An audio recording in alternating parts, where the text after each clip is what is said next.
grab a seat, would you? It's weird how rarely you sit in a room with 100-something people and don't make any noise. It's weird how rarely you ever do that. Sometimes it's kind of nice. Yeah.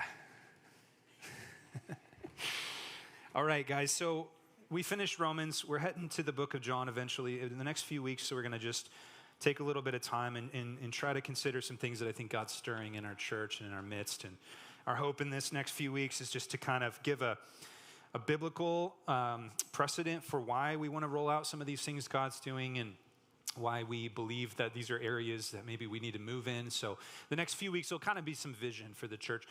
This morning's a big one. It's a thing that's dear to my heart that we're going to talk about, and that's church planting. This morning we're going to talk about church planting and multiplication. You know, it's been almost 6 years since our first church service here in this room, September 2019. Isn't that crazy? Yeah, God has been so gracious to get us here. I was just over there worshiping, looking around at really half our church and just thinking, God, you're so good. You're so gracious to have done all that you've done. Just thinking of all the dear saints in this room and all the ways that God has brought people into the kingdom and brought people up in the kingdom. It's been amazing. And so it was exciting this week for me to really sit down and just think about, okay, Lord, we're 6 years in. What are the next 6 years? What are the next 6 years? And this isn't something I've just been thinking about in a vacuum. This is something that myself and the elders and the leaders of the church have been thinking and talking and praying and wrestling with. And so excited to kind of share some of this with you. 7 years ago, I got to get up before the church I went to prior to this, our sending church, Heritage Christian Fellowship in Medford, where I was a pastor. I got to sit before them and I got to cast a vision for planting a church in Grants Pass. And it was so fun. It was so exciting to see the body, see something that was really just an idea. And then to see the body go, okay, let's do that. And then to see it come to fruition and become now what we know as Philippi. It's really fun. So kind of fun to get to think about a little bit of vision with you guys this morning. I want to start with a metaphor that hopefully will be kind of a working metaphor for us. So I have kids, you know, you guys, a few weeks ago I talked about the difference between calling and assignment. And, you know, we have these assignments in life, right? And one of my assignments right now in life is to raise children. And so it got me thinking this week about, you know, what's the goal in raising kids? Like part of raising kids well is understanding the goal. What's the point? What are we trying to do with these kids? Well, I can tell you what it's not, right? Raising a kid is not so that you can fulfill some kind of a desire that you have in your life. If that's why you're raising a kid, then they'll need therapy. Okay.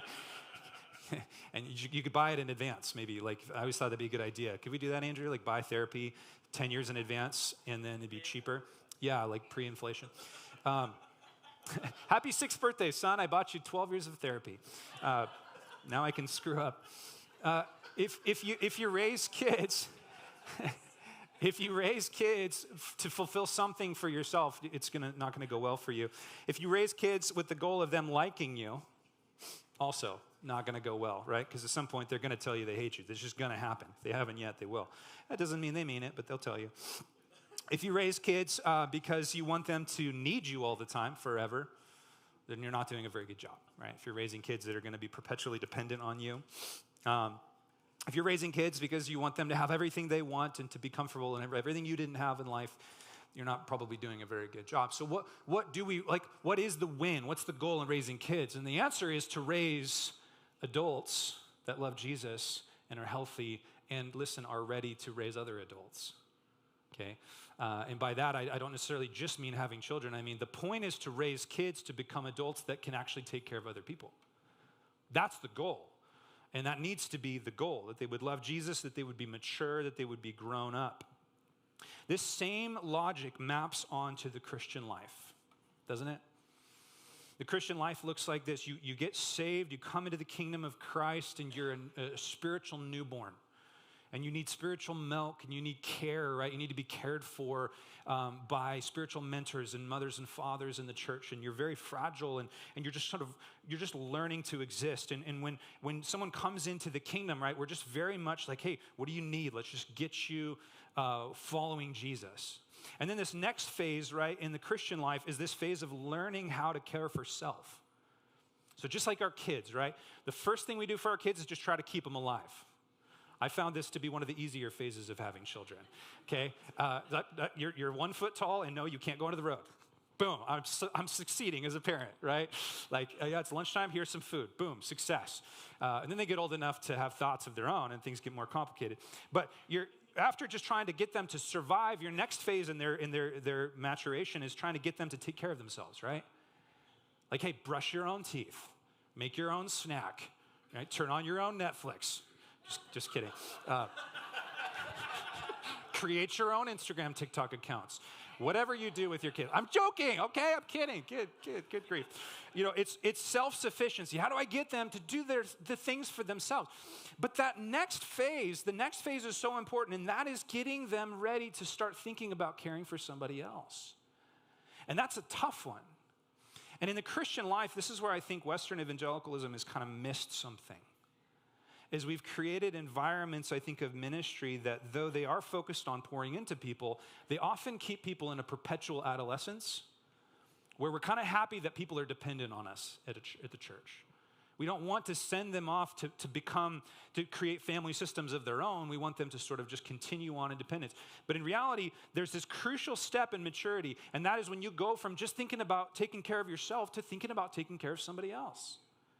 And I think there's so many Christians in the church, well-meaning, Jesus-loving Christians that are doing an okay job at getting up and reading their Bible perhaps, or praying, or knowing enough to take care of themselves spiritually, but they haven't yet taken that next step to go, okay, now who am I taking care of? Who am I pouring into? Who am I looking to mature? I think this is a critical step in discipleship. And listen to me, this is a critical point here. I think it's an extremely important step in the life and maturation of a church. See, I think churches, like our children and like individual Christians, they also have an arc to their maturity. I think churches, at first, when you first start them, it's just like survive, right? I remember week 1 of this church planting, being up in the middle of the night, freaked out that nobody was going to show up. That this thing wasn't going to happen, that nobody was going to get saved, that nothing was going to, and then over the years, I started to believe, oh, this actually happened. We did it. We planted a church. And God is working. And then it's been this last 3 years, it's kind of been this next step of just like, how do we actually take care of ourselves? Raising up local elders and leaders and creating some structures and hiring staff and just figuring out how to be a healthier church, okay? Here's the thing. And here's my big concept for you is I think the next step for us is to start thinking about now, who are we going to care for? Who are we going to send? Who are we going to cover? And really, let's create another family. I think this is a natural step, and that's what I'm going to try to prosecute this morning for you guys, biblically and logically and statistically. And anecdotally, I'm going to try to really flesh out why I think it's so crucial, not in 20 years, but now, for us to start thinking about, okay, for us to continue to grow, we need to think about growing someone else, something else. In this case, I'm going to plead for another church, okay? This is kind of what I want to think about this morning. The key idea is this: growth cannot just mean getting larger. When we say church growth, our minds immediately go to what? Bigger. Because we're Americans. And bigger is always better, right? Bigger houses, bigger salaries, bigger burgers, bigger cell phones. It's all bigger. Bigger's better, right? But there is something, right, that I think we have to question about that. Does church growth mean bigger? And does bigger mean collecting more people in the same place? That's the thing I want to question. That's the thing that I constantly like to kind of poke at and think about. Like, we know we want the kingdom to expand, but what's the best way to facilitate that? So my key idea is that growth cannot just mean getting larger. It must mean growing up. And I'm convinced that delayed adolescence is not only common among youth and our kids, but it's common among our churches. Because growing up has to mean growing out, not growing inward. So there's this gravitational pull that churches feel. And it's sort of my job, particularly in the seat that I sit in as one of the elders, one of the pastors, it's my job to be the one that's like looking around to the bigger picture. the vision keeper, if you will, right? And I'm recognizing that there are these natural pulls that churches feel. And if we're not careful, we will just drift right into these ditches. A couple of those pulls, a couple of these ditches that we can drive into. First one is to be inwardly focused. Now, you might be saying, isn't it good to be inwardly focused? Like, to a degree, right? To a degree, it's good to be inwardly focused. But here's what happens. Churches right around our age, they start to kind of get some traction. And they start to get some health. And it starts kind of exciting. And you think, okay, what's the next thing? Like, well, we got more people than can fit, so we got to get a bigger space. And we got to hire more staff. And we got to make what we do bigger. That's always kind of the natural compulsion, right? And I'm not saying that's always a bad thing. But I am questioning that because I think what ends up happening there is this critical point is all of a sudden year 6 goes by, 7, 8, 9, 10, and you're still thinking about how do we do what we do better? How do we do what we do better? How do we make our women's retreats better, our men's retreats better? How do we get better youth ministry? How do we get better Sunday morning gatherings? How do we get better worship? How do we get better teaching? Whatever, like we just better. And before you know it, we've completely enmeshed ourselves in ourselves. And we send a few missionaries off once in a while, so we feel like we're doing something in the world. But at the end of the day, what it ends up doing is better oftentimes means pushing the average congregant down further into the pew and hiring more professional level people up that are going to do all the things and do them very proficiently. And then less and less of the body becomes involved in the work of the body because a very few people of sort of elite, strategic, trained professionals are doing more and more of the work. Guys, I've worked at every size of church, literally. Okay, from 30 to 5,000. I've worked at churches between all of these sizes. And the larger the church, there tends to be more of a separation between the congregant and what actually is happening in the ministry of the body. More and more people sort of sit in that outer ring, not really involved in what's going on. It's just a natural trajectory. So I feel like we're at this crossroads right now. It's like, Sam, we're only 6 years old. How are we at a crossroads? I think we're at a crossroads right now where we have to decide, what do we want to be? God is blessing this church with more and more people. We're seeing people come to Christ. We're seeing people come in that are growing. We're seeing people being discipled. It's great. It's great. It's fruitful. Where are we headed here? Is the goal to just make Philippi a bigger version of what it is? Or is there something perhaps in mind that God has? So this inward focus is something we need to be aware of. You guys ever have a car that veers? It's so annoying. You get so used to driving that car that veers that when you get in a car that doesn't veer, you're like, whoa, right? The church just veers, right? It veers inward. And there's a million good things that we could do under the name of wanting to be better at what we do that would be good, but they would ultimately make us more inward focused. The other ditch, I think, too, is to try to have our cake and eat it, too. We want to be a missional church, but we want to be a comfortable church. So let's just do everything. Let's do all the things. And this makes us a church that's over-complex and overtaxed, where the church is demanding that everybody be at a thing every night because we're trying to have every program and every ministry and every possible thing. I wrote this down because I want you to catch this. You can be a missional church or you can be a comfortable church, but you cannot be both. And a lot of people, when they try to be both, they short-circuit and they fry their volunteers by asking them to do too much because they're trying to do everything. So if we can only do one thing, what is it? Is it to be more inward focused and better at what we do here, or is it to multiply? So one of the slogans, I don't know who coined this, but one of the slogans we've kind of absorbed into our DNA is we want to be a mother church, not a mega church. I'm not dissing mega churches, but I think for Philippi, I think what God's calling us to be is to be a mother church. What does that mean? It means a church that gives birth. Not just to other churches, but gives birth to ministry, gives birth to sending, to multiplying. I think this is perhaps one way that we can ensure that we don't go down this path of being inward focused. So I'm kind of getting ahead of myself, but I'm just trying to get you guys into the space of where I'm thinking. Now let's step back and let's build a case for why church planting makes sense. Some of you guys, church planting is a word you've never heard before. It was funny when I rolled into Grants Pass 7 years ago and started talking about church planting. People were like, what is that? What is that? It's sometimes this language people aren't familiar with. The questions that you get are funny. I'll never forget we bought a house in Grants Pass, back in 2019 and up on A Street, and there was a sweet old couple that lived across. They were kind of a de-churched couple, and went over and introduced myself. And she said, "Oh, you guys are new in town. Like, yep, just moved." And we lived right next to St. Mary's. I think is it St. Mary's? St. Anne's? St. Anne's. Okay, we live right next to St. Anne's. And so I'm talking to this gal, Kathy, and she's like, "What are you doing?" I'm like, "Well, I moved here to start a church. Me and a team, we came to plant a new church." And she's like, "Huh." She looks over at the Catholic church. She looks at me. She's like, "You know, there's one right there." And I was like, I should have been like, "Oh, you're right. Oh, I should have consulted you. Man, I didn't even think about it, you know." But that's kind of the kind of reaction. In fact, we did, and I'll never do this again, but we spent a little bit of money on Facebook ads just trying to let people know we were coming out here. Never do that again. Man, like the vitriol that we got from people in this community against the idea of starting another church was crazy. It was wild. People were so angry about that, which to me was just proof that there's strongholds here. I don't even need the gospel here, right?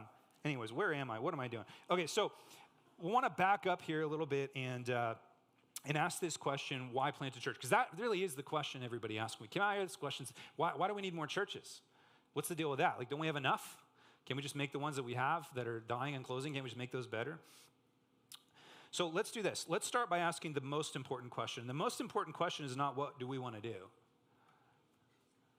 The most important question is what is God doing? What did Christ say to do? And then how can we most effectively do that within the calling of the Spirit within our local church? So let's ask the right question first, and that is, what is Jesus doing? What did Jesus say to do? And that's where we're going to dive into Matthew 28 really quick. So hopefully you still got that open. Let's ask the question, what is Christ's mission? He gives it to the disciples. Some of you are very familiar with this. Some of you maybe aren't. But this is called the Great Commission. It's called the Great Commission. It's Jesus' last instructions to the disciples after the resurrection, before the ascension. Okay, ascension was when he got carried up on the mount. Resurrection is when he came out of the grave. So he spent time instructing the disciples in that 40-day period. And at the very end, the last thing he says to them is called the Great Commission. It's extremely important. It's extremely important. So let's look at it. He says in Matthew 28:16, "Now the 11 disciples went to Galilee, to the mountain to which Jesus had directed them. And when they saw him, they worshiped him. But some doubted. And Jesus came and said to them," this is important, "All authority in heaven and on earth has been given to me." I want you to see here that Jesus predicates their direction on his newly appointed position. Again, he predicates the direction that he's going to send them on the victory that he's just had on the cross and in the resurrection. Okay? It's important. And then he tells them to do this. He says, "Go therefore," and that therefore points back to the authority in heaven and earth. "Go, because I have all authority on earth, because I have all authority in heaven, it's been given to me. Go therefore and make" what? "Disciples of all nations, baptizing them in the name of the Father, the Son, and the Holy Spirit, teaching them to observe all that I have commanded you. And behold, I'm with you always to the end of the age." So I love, by the way, that he bookends it with his authority and his presence. His authority and his presence. Hey, I got all the authority, and I'm with you. Now, in between those bookends, here's the mission. The mission is to go make disciples. Now, let's ask the obvious question here. What does that mean? What does it mean to make a disciple? Okay? A disciple, by the way, note it, is not a verb, is it? We use discipleship as a verb. We've made that a word, discipleship. And that's okay. And we know what we mean by that. But what Jesus actually said is he said, go make a particular type of people. A disciple, listen to me, a disciple is a Christian. And a Christian is a disciple. There is not Christians and then Christians who are disciples. You have to get that. Because if you don't, then you'll think like, oh yeah, I can be a Christian and not a disciple. No, actually you can't. If you're a Christian, you're a disciple. If you're a disciple, you're a Christian. They're the same thing. So Jesus said, go make disciples. But he didn't just say, go make converts. It's more than that. He gives us two layers of what a disciple is. Okay, the first is that you're born again. Okay, that's why he says baptizing them in the name of the Father and the Holy Spirit. So immersing them in the Trinity.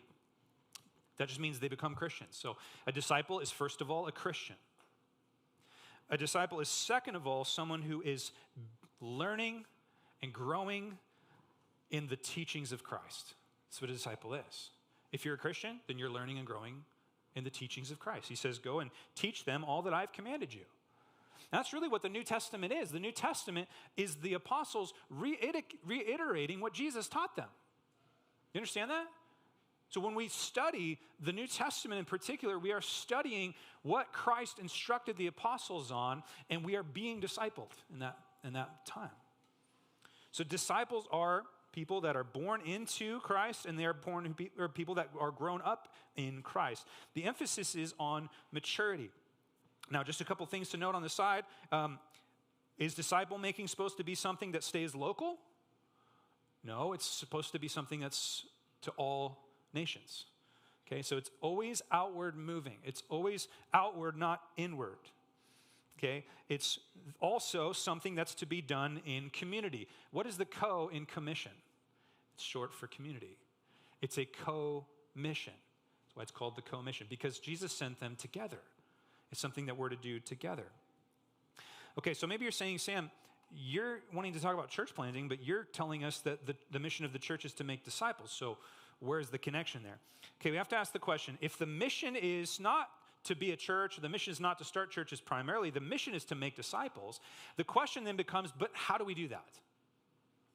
And the answer is, well, how did the apostles do that? So the apostles are given this command, go make disciples.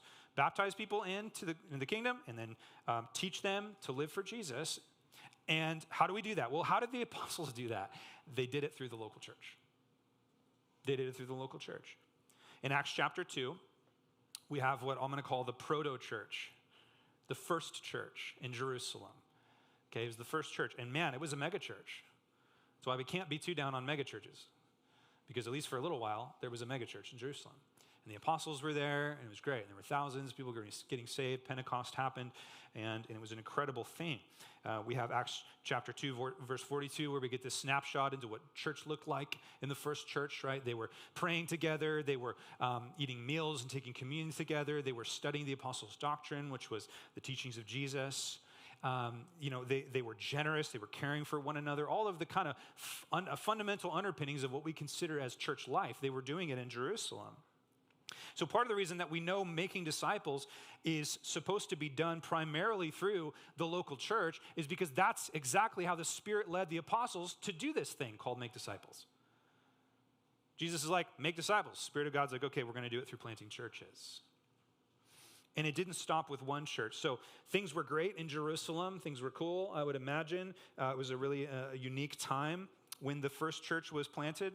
But what's funny is, and I can't be too firm on this, but I think likely, talk about that drift towards inward focus, I think likely had God not intervened, the church in Jerusalem probably would have just become the mega place where everyone had to fly. Hey, are you going to the mega Jerusalem event this month? We got to go. Because they never left. But that's not what the Holy Spirit had in mind.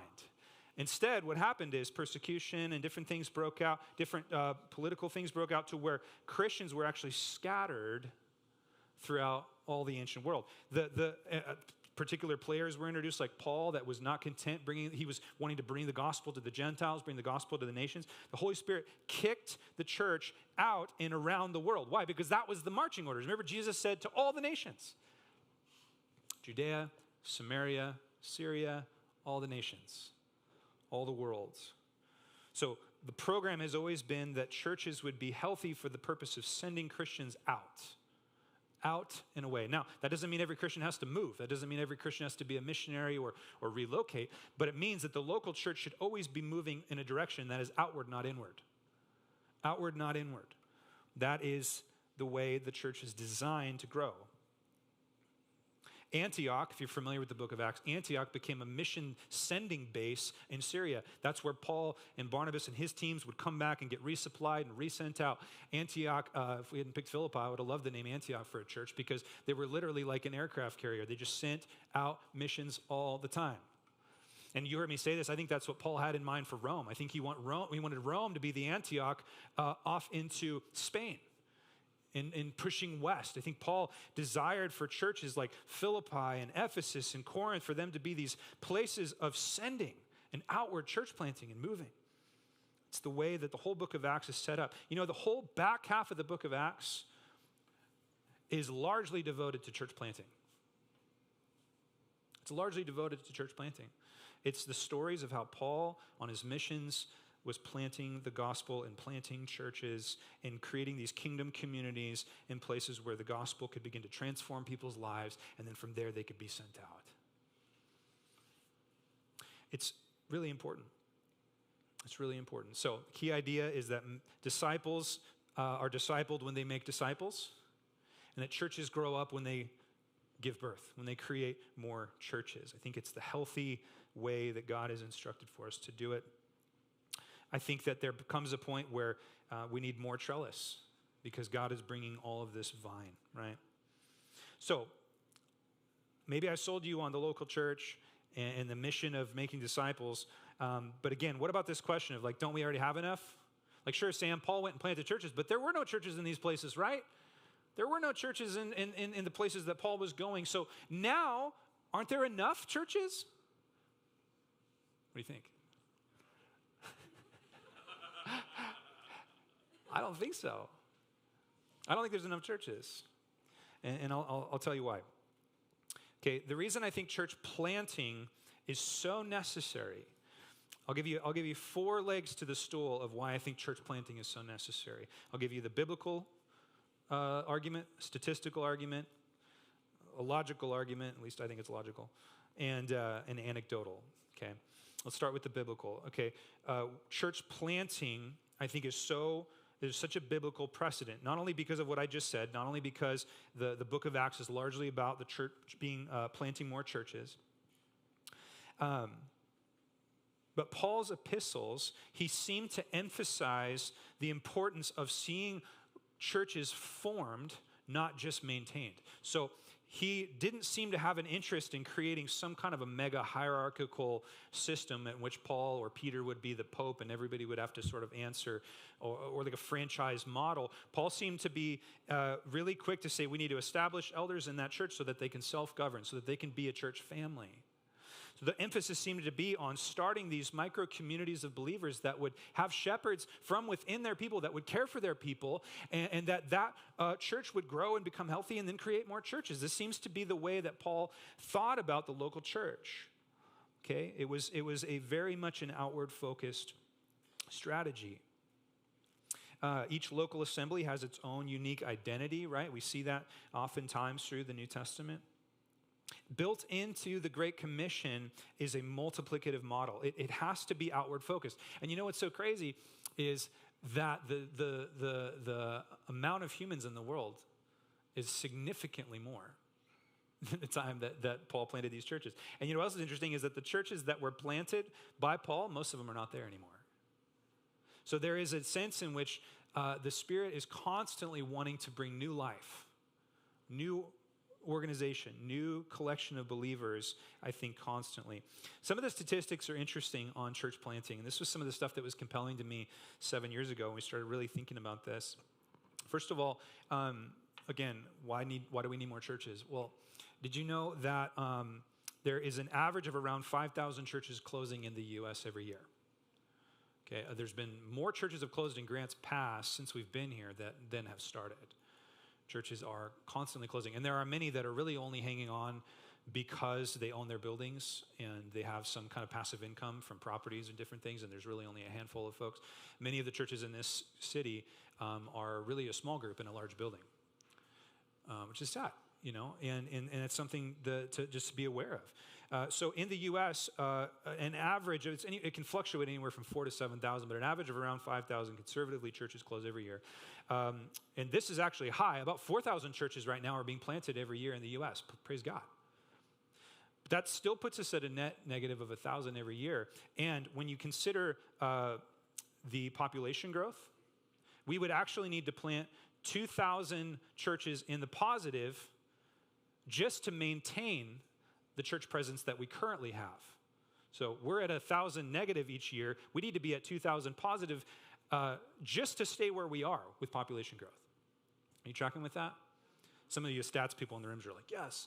The feelings people are like, get back to a story or something. I don't care about the numbers. Give me an anecdote. Only about 2/3 of church plants, by the way, make it past 4 years. So there's a significant number of church plants, church starts that don't happen. So the reality is this idea that we have enough churches is just simply not true. And I think it's really easy to think that way and feel that way if you live in a Christian bubble. I mean, I think it's easy to feel that way. If all you ever do is just interact with Christians, you're like, there's tons of Christians in Grants Pass. Christians everywhere. Yeah, and there's about 30 to 35,000 people in Grants Pass proper that are still going to hell. Did you know that? And if you don't know any of them, you need to get out of your bubble. There is so much need for gospel ministry in this community. So much need. So much so that to the credit of some of the larger churches in our town that many people often like to throw rocks at, the larger churches in our town, River Valley, Edgewater, they were like, come and plant, to their credit. When I met with these pastors 6-7 years ago, they were like, come out, we need more churches. That was impressive to me. There is such a need for more kingdom outposts in this city, such a need for it. We do need more churches. Statistically also, it's been pretty well proven and documented that church plants in general are more effective at reaching unsaved people than existing churches. And we've certainly found that to be true. I think there's a lot of reasons for that. Part of the reason is because that's what church plants set out to do. Most churches are just trying to maintain their people. Most churches are just trying to stop the bleeding, keep their people from leaving, and maybe gather some people from other churches. Church plants head out, at least at first, with this laser focus on who is not plugged in. For those of you guys that started this with us, that was our laser focus. Who is not connected? Where are the de-churched, the unchurched, the unreached, the unborn? Where are those people, and how can we pull them in? And because church plants are like these little sticky communities that just have space at the table, they tend to be very effective at grabbing the people on the fringes and pulling them in. Whereas existing churches that are larger, churches that are more established, they often tend to be more focused kind of on their inner circle and on sort of maintaining the people. Church plants are very, very, they're by definition missional. Church plants are supposed to be reaching the lost people, not just scooping up some Christians from other churches, right? So statistically, that bears out. Studies show that new churches often gain 60 to 80% of their members from those not previously attending any church. What we found a lot at Philippi is we've seen people come into the kingdom unchurched. We've also had a lot of people that are just de-churched come in here. People that had kind of given up, coming in here. In contrast, older churches typically see 80 to 90% of new members coming via transfer from other congregations. It's my personal conviction that it would be better to have 30 churches of 100 that are vibrant and missional than one church of 3,000.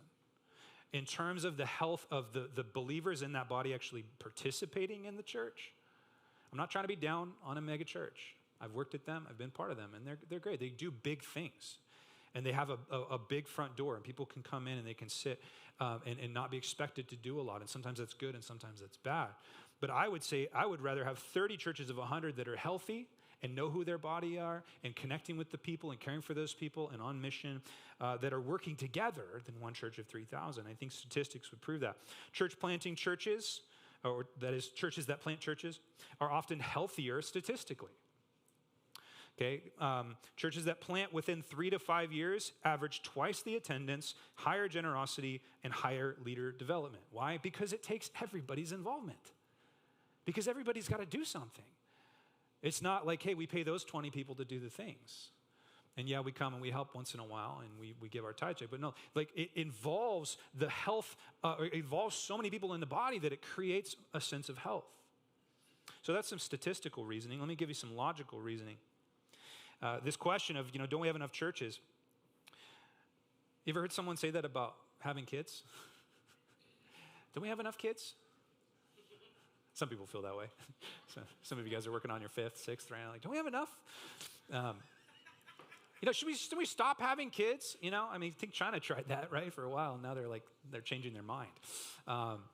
Maybe we have enough kids, is that really how we think? We have enough churches. Really? Do we have enough churches? I don't think so. I don't think that logic really bears out. I also want to say this, and this is important. I think that this is something we don't talk about often, but I think that there is a lifespan to the health of a church, an arc, if you will. And sometimes that arc can go like this, through good transitions of leadership and through multi-generational churches and through healthy things. But most churches tend to go like this. And I don't necessarily think that that's always a bad thing. I think there's an arc to the relevance and to the vibrancy and the health of a church. I think one thing we talk about churches starting, but we never talk about churches dying. But I don't know, death is part of life in a fallen world, right? So a lot of people, they're down on church plants because they're like, well, we should be coming in and revitalizing the churches that are already existing. And I'm like, that's noble, and there's a place for that, and maybe God will have us to be part of that as well. But I think what I see is that oftentimes churches have an arc to them, and what we don't want is we don't want just more churches, we want more healthy churches. We want more churches that are on mission, more churches that are evangelistic, that are gospel-centered. We want more churches that are healthy and reproducing. And I think starting new works oftentimes is more effective than sending a couple passionate, well-meaning people into a group of 20 that maybe doesn't really want to change. They just really want to keep things the way they are. And those people get swallowed up. I've talked to a lot of young pastors, well-meaning pastors that showed up to try to revitalize a group of 20 that has a big building. And that group of 20, they don't want anything to do with the mission. They're like, no, we just want to keep things the way we are. We do potlucks on Thursdays. We get 20-minute teachings, whatever the things are. I actually think oftentimes it's more healthy. I got to honor some people here. There was a group right away when we first started, probably it's story time this morning, just so you know. There was a group that came in probably 3 months into us planting this church. It was just really weird people from... Just kidding. They're the best people. We got a call from Ron and Roger. They're both here today. Love you guys. Got a call from these random guys or email. Hey, we're from this church and we're thinking about, you didn't tell me anything. You were just like, can we get a coffee? We'll buy you Dutch Bros. I'm like, sure. So get a coffee with these random guys. And they were like, hey, look, we're part of this church. It's been a great thing. God's been doing cool things, but it's kind of just been sort of winding down and we're kind of tired. And we're thinking about maybe all coming to something together and just kind of closing. And so we talked a lot, and God really did something and stitched our hearts together, and we found a lot of commonality, I think, in our mission. And that was Household of Faith, and that was Pastor Ryan and Ron and Roger, and so many of you guys, Tagliers, so many, Don's in here, so many of you guys that came in. And it was so cool to see a church that could have been labeled a failure because you closed, but instead of it being a failure, instead of it being you guys just continuing to try to make it work, you took all your health and brought it over here and married it to what God was doing. And your 30 joined up with our 30, and we had a really healthy 60. It was an incredible thing. So I think this assumption that churches always have to keep going forever, I think is sometimes something we need to question. I think there is something really cool that happens when churches start new and fresh, and that people at older churches maybe that are struggling, instead of trying to hold on to the past, either they say, hey, why don't you come use our building? By the way, that'd be really nice if we had that happen. Tell you what, just saying, if you can't hear anybody. Or, hey, we're going to come over and we're going to join what you're doing. I think there's just something healthy about new life. And I think every church has an arc. And so I think we're at this really interesting point where we're right here in the arc. Okay? And I think if you wait till you're here to launch, it's too late. Because you've already baked into the culture this idea that we're about kind of keeping an inward focus. I think the place to do it is when it's least intuitive. Saying, why would we send people out right now? Why would we start another church right now? Things are great, and everything's, and we're growing. And why don't we get a building, Sam? Why don't we do a building campaign? Why don't we? Because I don't think that's actually going to be the best thing for our church. I would love to have a building that had an elevator. That'd be great. That would be awesome. But I honestly think if we make that our focus over the next few years, I think we're going to be less healthy than if we make this the focus of being a church that multiplies. I think churches have life cycles to them, and I think we need to embrace that. And I think one of the healthiest things you can do is to start a new church. Church plants also, by the way, they tend to be very innovative because all the sacred cows are on the table. right? It's like nobody can say we used to do it this way because there is no used to do it this way. So like we do some weird, funky things here. Like sometimes we ask you guys to get in circles and talk to each other. And I think if you did that at existing church, you might get a rebellion on your hands. But because that's all people have ever known, we get to do it. We get away with it. So we can do weird things. I think church plants question the status quo. Like they're healthy in that way, right? By the way, I'm not saying church planting is the only thing that God's up to in the kingdom of God. Can you hear me on that? Okay. I'm just trying to sell you a little bit on what I think is a really beautiful thing that God does. And it's this creating of new churches. So anecdotally, the process of us 7 years ago as a team of 30 people, Casey and Julianne, you were there. Steve and River aren't here today, but they're Mike and Angie. Mike leading worship here this morning. He was part of that team. Brian and Shelby. So many. There was this core team of people. We were all healthy and happy at Heritage Christian Phillips serving. And then when God decided that we were going to be the team, it was such an incredible experience. For us to be doing meetings, to be praying together about, God, what are you going to do in Grants Pass? And coming out here, and we were meeting regularly on Sundays over at Heritage in another room, and just really looking at the scriptures and examining passages like this and looking at the book of Acts and being like, okay, how are we going to do this? It was so bonding to our little group of 30, so much so that we're all still like really good friends. It's amazing. And what it did was it pulled us out of kind of our comfort zones. And we were all in our comfort zones. We were all serving at our local church as we should be. But all of a sudden now we weren't just like serving. We were like, we got to show up and really make this happen. Like we had to grow up. We had to really get out of our comfort zone, and we had to really like trust God. Moving to an entirely new city and buying houses and leaving. I mean, I was pretty networked over there. All of a sudden I come here, I don't know anybody. It was a really good and bonding experience. So I know this is just anecdotal evidence, but I'm telling you, the way that what it did for our faith as a group was really cool. It was really unique. It was really special. It put us in a posture, I think, of having to really trust God. And it put us in a posture of having to really look at who was around us. And you get in that mentality of just like, okay, every person that checks my groceries, like, is this person a believer? I want to invite them. I want to pull them in. You know, that's a mentality that we really should all have every day, but it's hard to get there. And something about the act of actually stepping out and having to take a risk and start a new work, it just forces you into that missionary mindset that was really healthy. So all of that was our experience. I also think if you would ask our sending church, Heritage, that they were much better for it as well. They were healthy because we left a lot of holes, but then those holes had to be backfilled by other leaders that had to step up and actually do the things that we were doing. And so they got healthier, and now they get to enjoy watching and seeing what God's doing out here and having sort of a daughter church that we still stay connected to. It's really cool. It's really healthy. So that's just a bunch of thoughts about why I think church planting is biblical. I think it's logical. I think it statistically bears out that church plants are healthy. And I really think, and this is not chapter and verse, this is Sam's opinions. I think there is an optimal church size. And I think we're right around where it is. God gets to decide how big a church is. I understand that. But I think there's something really healthy about what Philippi is right now. And we're not in a hurry to try to like double that. We're actually excited about going, okay, it might be time to start thinking about sending a team. Now, I know there's all these questions probably that come into your mind of like, well, what does that look like and when and how and who? And I just want to tell you that like we're way early on this, okay? We don't have all this phased out. We don't have all this set out. This is very embryonic. We are in step 1 right now, and that is I'm just inception. You ever seen that movie? Okay, I'm putting an idea in your heads that I'm hoping will grow and that you'll get excited. And I know some of you guys you're excited to be like, yeah, we want to send those people. And some of you guys right now, maybe the Spirit of God is even going, I think I want to do that. I think that'd be really cool.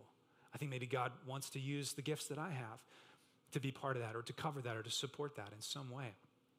So this is really early in the process.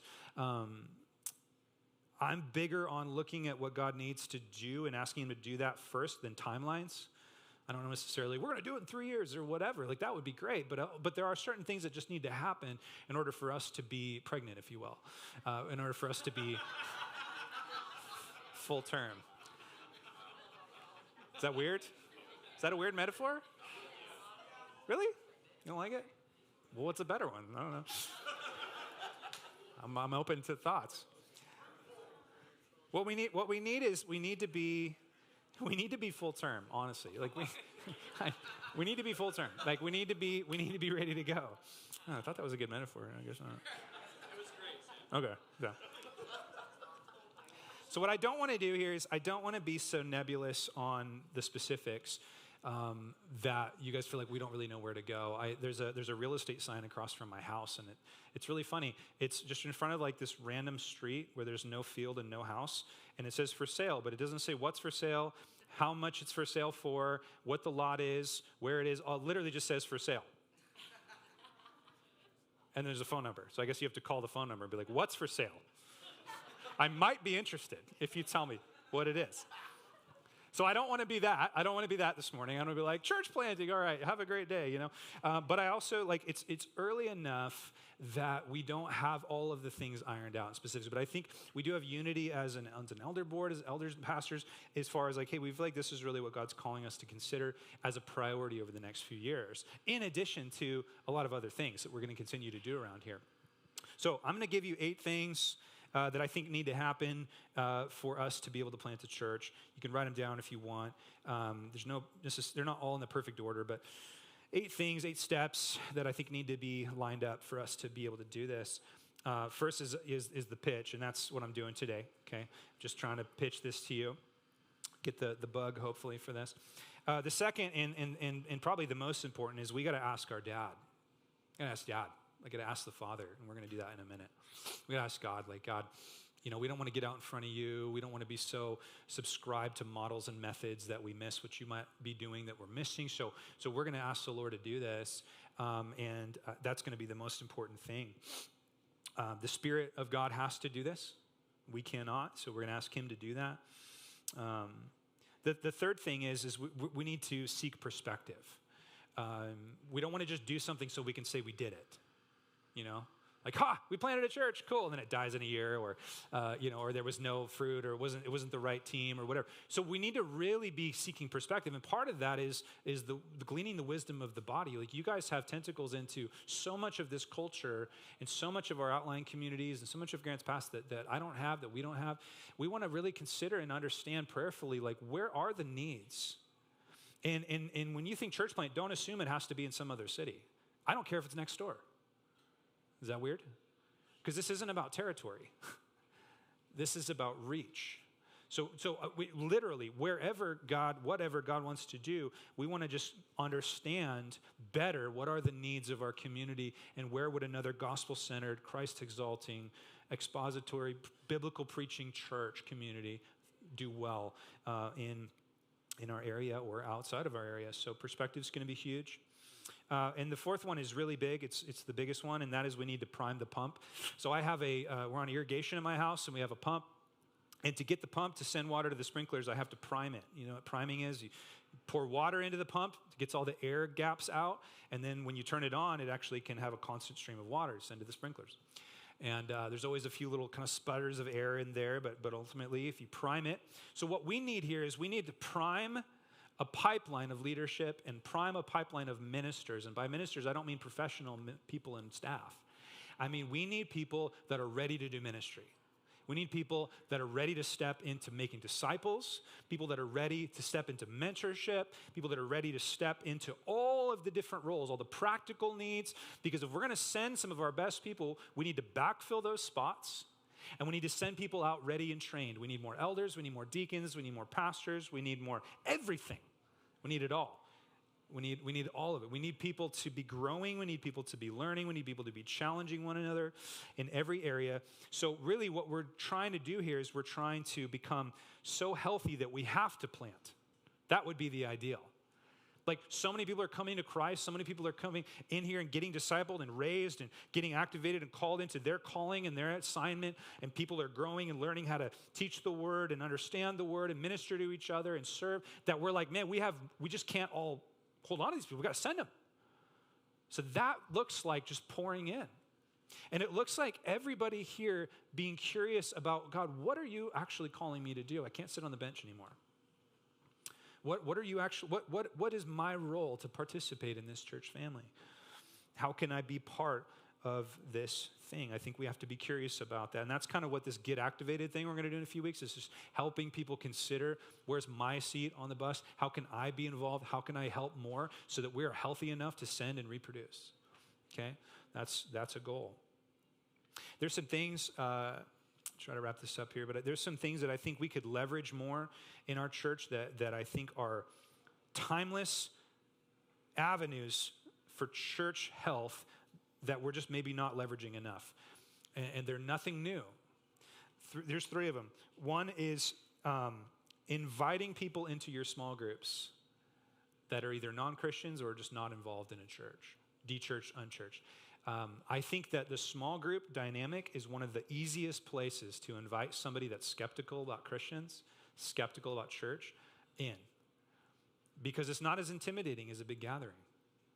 I think one of the things we're going to be talking about in the weeks to come is the importance of our small gatherings. We're calling them formation groups, but getting Christians into these formation groups so that we're growing and maturing, but then having a missional attitude in those groups where we're inviting our neighbors, inviting our relatives, inviting our friends into those groups and getting them a chance to see what Christian community really looks like. Not just on a Sunday morning service, but actually giving them a front row seat. This is how Christians love each other. What is it? What did Jesus say? They will know that you are Christians by your love.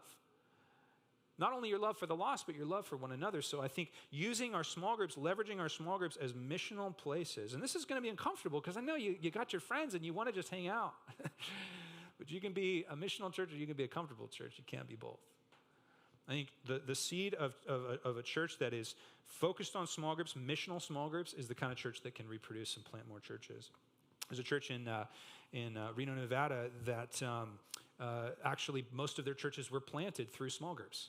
Their small groups would grow to the size where it just become a church. They'd be like, all right, you're a church now. Kind of cool. The second thing I think we need to leverage is just hospitality, man. Good old-fashioned hospitality, inviting people into our homes. I'm talking about other Christians, but I'm also talking about your neighbors.